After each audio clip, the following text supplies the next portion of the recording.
Perhaps it was the same with being a soldier.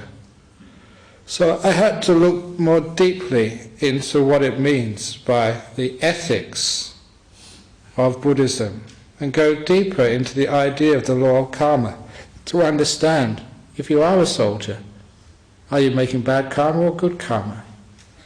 And it's a whole investigation which is going to be the subject of this talk this evening. Even though you aren't soldiers yourself, and maybe you are, there's a few soldiers or military people in this talk this evening, there may be some listening on the internet, it's a fascinating question to get some bearing on, because even if one is not in the military, that one does depend upon the military for one's security. We do have an Australian Army and Air Force and Navy, and they do offer some protection for our lifestyle. And maybe you may have a friend or a son or a father who's in the military. We just celebrated Anzac Day while I was overseas. Have you ever noticed that somehow in the military there is a sense of ethics, a sense of dignity, a sense of selflessness, which has always inspired me as a Buddhist monk.